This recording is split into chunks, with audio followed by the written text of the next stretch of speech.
ustaazoleen iimuna matuffattu. Markaza irra waamaa olillee deemaa jiru bar nidhiise akka ergasii markaza irra deemee markaza eebba qabna maarree qabna jedhan kana deemuu nan dhiise bakka natti toluu dide haallichi keessa gaggeeffamu natti toluu dide. Barsiisaan hoggaa markaza barsiisee fite achuma ciiseetuma ijoollee keenya akka kana taariika fidee achi keessaa haasa'aa oola. Haasawaa munaaqasha waan namatti hin tolle barsiisee fiteemi barattoota keenya du'aa'ii godhee fi barattoota keenya rabbi isinirraa haa jaallatu barnoota keessan irratti rabbi isin haa jabeessu jajjabaadha jedhee du'aa'ii godhee gaggeessuudha kalas wanni itti walitti qabatanii eenyu markaza kana keessaa bahee jedha bar eega dubbadhu naa jettanii nan dubbadha eenyu markaza kana keessaa bahee ka'e nam tokko gadi bu'ee ka'e jedha bar mee eenyu siin buute ayyee irratti galmeessaa xaadiimaa irra kaa'aa jedha. Xaadiimaa irra kaa'aa. Namni markaza keessaa ba'ee piroofaayila markaza sanaa uffatee saatii barnootaa miti beekadhu. Saatii barnootaa miti beekadhu. Piroofaayila markaza isaanii uffatee yoo du'aa'ii wa'ii jiraatte, yoo da'waa wa'ii jiraatte, yoo ergaa wa'ii jiraatte markaza nama biraa keessatti argamnaan wallaahi daqiiqaa tokkotti keessaa riimoof godhama. Daqiiqaa tokko keessatti keessaa riimoof godhama. Markaza bira yoo argamu. Mana namaa keessatti yoo arge barattuun tokko markaza isaa keessa piroofaayila biraa uffattee markaza biraa dhaqe. Hoggaa achi keessaa riimoof godhe qoyigaa. Dubbii kana naa qabadhaan kijiba isinitti himu dhugaa jirtu isinitti hima. Hoggaa achi keessaa riimoof godhee jedhee eega riimoof godhame maal gochiin ta'a jetteet markaza biraa dhattee baratti. Markaza biraa dhattee galmoofti. Rabbi sin milkeessin. Rabbi nagaan sin galchin, Rabbi akkana sin godhin, amma abaarsa jalqabeera laal. Ofiif riimoof godhee ofiif abaarsa jalqaba. Sagaleen akkasii natti ergamaa turte. Deddeebitee natti ergamaa turte. Deddeebitee natti ergamaa turte. Dadhabee maaliin jedheeniin yaa ijoollee jalqabuma barsiisaa irratti baratan filadhaa. Barsiisaan kun hagamii ilmiin isaa, akhlaaqni isaa nama kamiiti?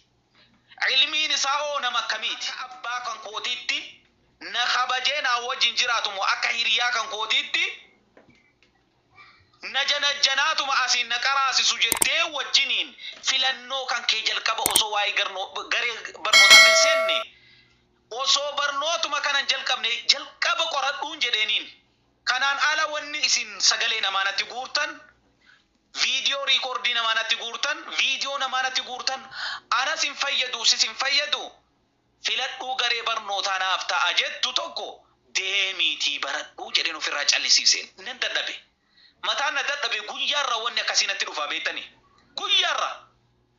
guyyaarra wanni akkasii natti ergamaa oola Abu Yaasir lakkoofsa keessan namarraan barbaaddadhee dhufe kunoo kottaamee markaza akkasitti nu nama saddeet bakka tokkotti riimoofee badee barsiisaan maali rakkoon kunoo waa wayii jennaanuma daqiiqaa tokkotti keessatti riimoof nu godheet achi darbee ammoo markaza biraa ijaarrateera jedhanii markaza sanilleen kunoo achi nu riimoof nu godhe meemee nu dhaqi ati nu dhaqi maal jedheen naka meemee anauni riimoof na godha yoon isinii dhaqee jedhe anau dhabama godha mee akkamitti isinii dhaqa rabbi jedhaati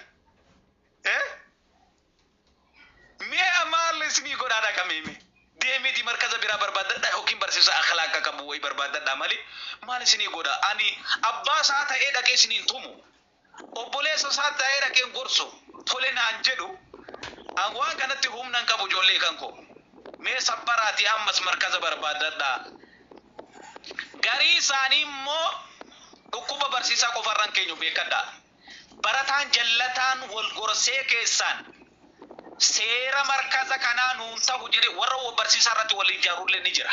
Barsiisaan jallataan barataan jallataan illee ni jira. Dhibbatti jira barataan jallataan. Barataa wal ijaaree ijoollee shamaraa wajjin wal ijaaree barsiisaa irratti dalaguutu jira. Isii kana qabadha. Barsiisaa qofa irratti ejjennoo kennuun gaarii miti beekadha. Barataa barsiisaa irratti wal ijaaree akka markazni diigamee barsiisaa gara beekumsa jara irraan dhufe aqaariba isaa yookiin namoota beekanu faayidaa nuti yookiin wifi guunnu kan birri ji'a irraan erginu kanaaf barsiisaan bakka biraarraa dhufe nurkaan nyaatini inni anii fi ati beennu kun haa nyaatu jedhanii warra barsiisaa biraarratti hojjetanullee ni jira kun iccitii jirtu beekadha. Kuni darbee markazoota keessallee ni jira.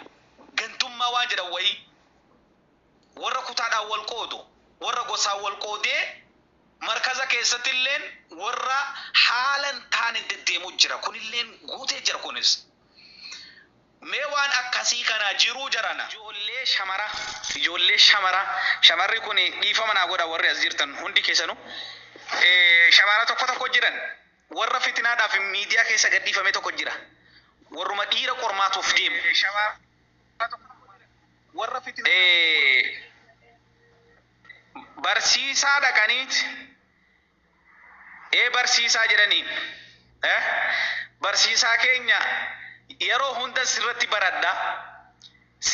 baradha qur'aanni kan keetillee natti tole akhlaaqni kan keellee natti tole sin jaalladhe jaalala kan ammoo sabbare so inki jibdii beekifatanuuf deemti bar inki jibdii bar rab guyyaa ati fatanamtee fitinaa keessaan baane ganaa lafa jira muraasa daqiiqaa muraasa si hafti wallahi sin jaalladhe jaalala sirraa na qabe du'aan jira jettee jennaani sheexaanni jidduu kanaan beeytanii gadi ba'e gaamma ustaazni dhugaa see abshir khalasi eegana jaallatte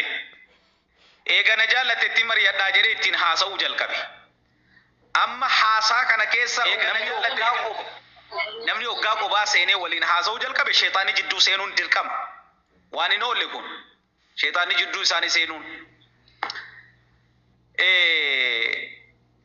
Gaafa kana osoo waliin haasaanuu haasaa miira keessaa galan sagalee ustaaza sanaa waraabanii maal jedhaniin ijoolleen sun dhaggeeffadhaati. Wallaahi jetteeniin guyyaa tokko markaza keenya keessatti deebitee aliif nu jechisiiftee jennaan sagalee kee kana miidiyaa irra gadhiisa jennaan ustaazni sun achumaan dhiisee gadi ba'e. Dhaggeeffadhaa. الفتنة أشد من القتل فتنان أجيتش الرجبة أكتا إلالا فتنة نما فتنون فتنة تؤون دؤر كسين جبات بيكا أشد من القتل انتلا فتنة داف ربين قد سجرت قرآن فكيسي مكا إسلاما فكيسي maqaa intala islaamaa fakkeesse gurbaa fitinaadhaaf rabbi gadhiisetu jira. Kanuma nama qormaataa oolu. Ka rabbiin bor qormaata isa najjaasim. Intaladha nama qormaataa ooltu. Ka qormaata guyyaa boruu dabarfachuu hin dandeenye. Ka isiin hadda fitinaa daqiiqaa 5 nama fattantu. Ka isiin bor fitinaa zalaalam keessaan baane intala akkanaa markaza keessa jira. Isa kana qabaddaa. Awwaa hedduun na keessa guutee jira. Inni dhoose moo kana caala?